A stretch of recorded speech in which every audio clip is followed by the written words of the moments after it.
So today, as always, I'll be sharing with you a true crime story, an old one to be precise, because we need to tell stories that has happened and has been tried and judged. Do you understand? But we are telling this for educative purposes, and these stories are so horrible that you would not believe that this actually happened. And first, before we go ahead, please note that these are for educative purposes only, so that our people will know that evil does not pay. So I'll be telling you a story that is very gripping, true crime story that is so creepy, so dark and shocking that you will not believe that it happened with a human being. And this is the terrifying story of H.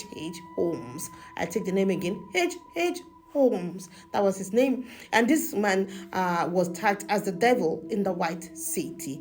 So in the 1800s, while Chicago, was busy preparing for their 1893 World's Fair, a charming, well-dressed man that, is always on top of his game, named Herman Webster Mudgett. That was his name.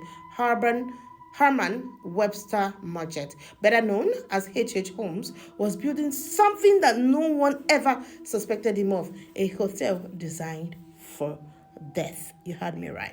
So, he seemed like the perfect gentleman. He would smile, he would speak softly. He even ran a pharmacy and a hotel. You can beat that.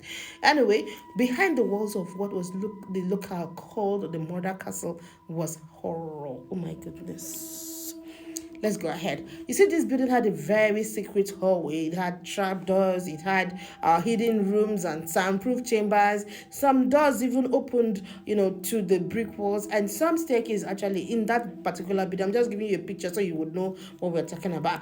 Had led nowhere, those staircases, and some rooms were so airtight. And you know why?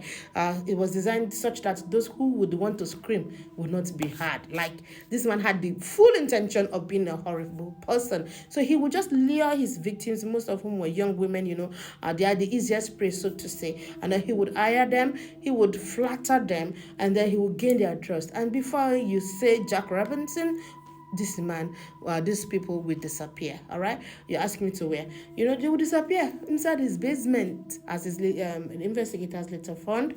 And then a furnace that was so large enough to destroy body, acid vats, dissection tables, and shelves of bones that they found in his particular basement. When the investigators came in, he didn't just kill his victims. He studied the victims, sold their skeletons to medical schools, and he lied so easily. And nobody even suspected this man. Remember I said earlier on he was always on top of his game. So it wasn't until after that World Fair, when multiple families started noticing that their family members were disappearing. They didn't see them. They started to look for them, and they joined one and two together. There was a connection, and then they started to investigate him, and he fled the city. But he was eventually caught in 1894. And guess what he said in court, as calmly as possible? He just said, "I was burned," and I quote, "I was burned with the devil in me."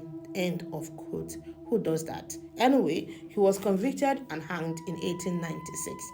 That his hotel, which they called the Murder Castle, was mysteriously burned down. Nobody knew who came to burn it.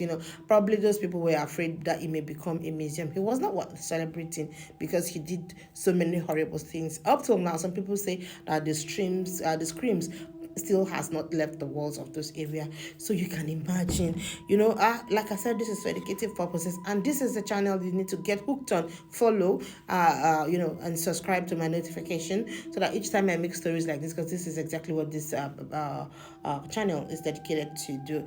Spread all these true crime stories, so that we would know that if evil doesn't pay, and probably at the end of the day, when people watch and understand the intention behind it, they'll be able to do away with evil. All right, so that's what this is. And luckily H. Holmes was caught and he died, and then he was killed in 1884. So that's the story here that you have. So these stories are true, verifiable. You can go check anywhere. I don't bring fables, I bring real life stories. All right, so thank you for being with me this far. I love you.